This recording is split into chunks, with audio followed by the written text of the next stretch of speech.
Fellow BoxLife viewers, welcome. I'm Coach Sean, CrossFit Level 2 coach. We're here today, we're gonna talk about the rower.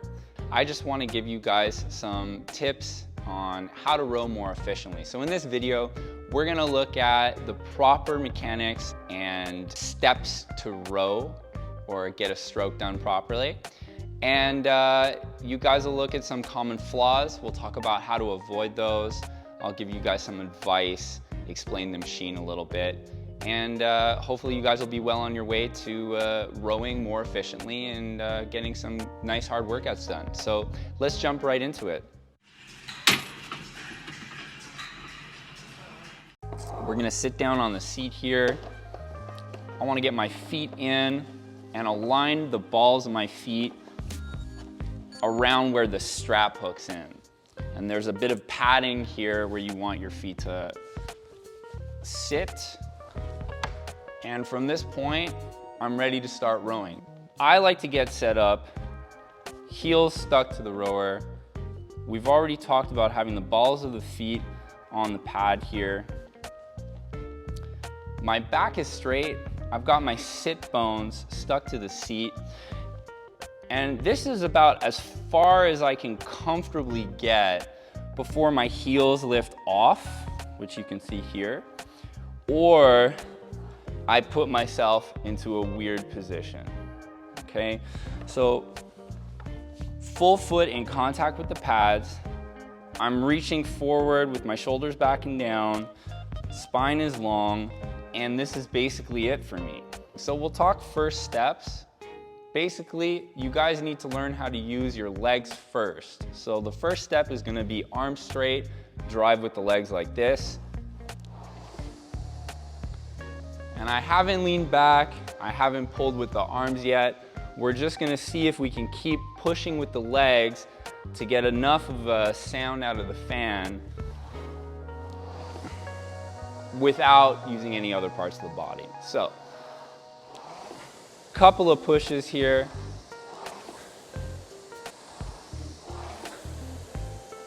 All right, we can start moving on to the next step.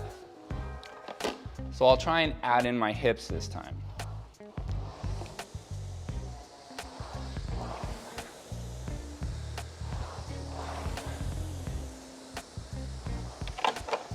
Cool.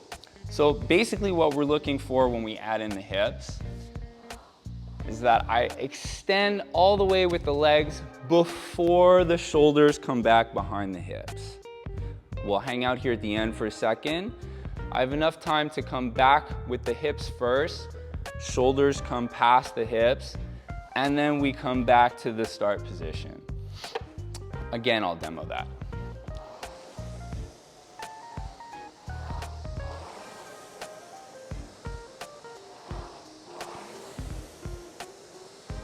All right, we'll move on to the final step.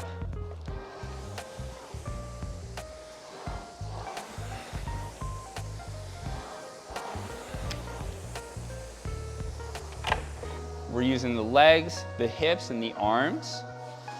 I'm going to drive through, shoulders come past the hips, and then I follow through with that pull. First thing you want to do to come back is relax the arms again, load those hips, and then come back to the start position. I'll do a couple more.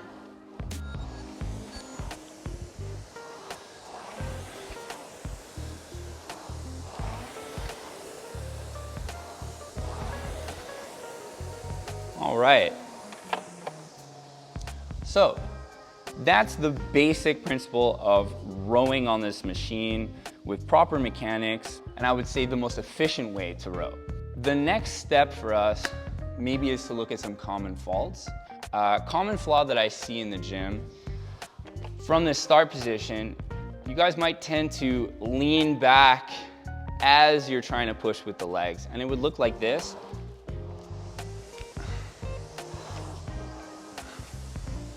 The reason that's problematic is if we have the proper chain of events going, we get a really nice follow through from the legs, the hips, and the arms, which means that you can actually accelerate that pull all the way through. And you're not getting that if the hips have already opened. You end up missing that one step that helps accelerate the change. So try to keep a feeling of resistance through the shoulders as you drive and not lean back as you're pulling. Okay, so I was trying to stay straight, nice and tall, and then just lean back once I feel like I've run out of room with the legs. So again, not leaning back as I push, but staying tall and falling back once I've extended the legs, okay?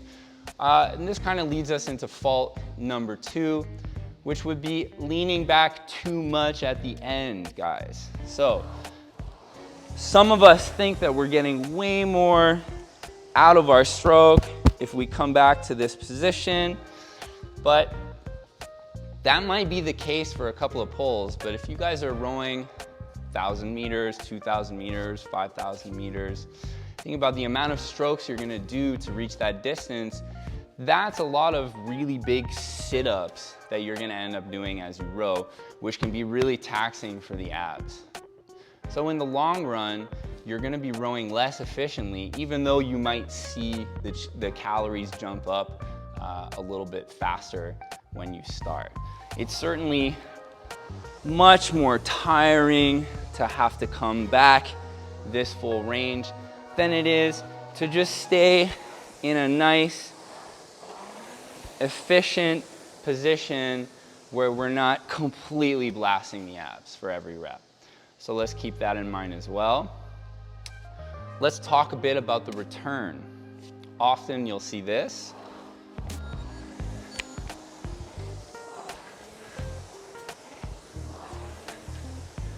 So what's happening there? I might have an athlete that is strong enough to get that chain right on the way back, legs, hips, arms, but then as you finish the pull, you let go of the knees too early, okay? I let go, and then I've got to figure out how to get the handles around the knees to come back to my next pull. So we want to remind ourselves to stay strong with the legs until we've come back to this nice tall seated position to come back into the next rep. The hands will be in front, and then you can safely bend the knees without running into your hands.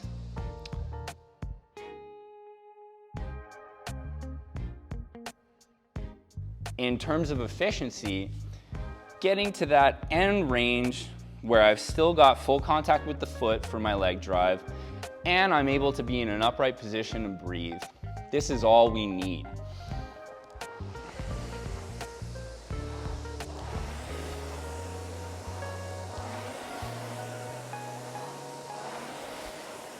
Versus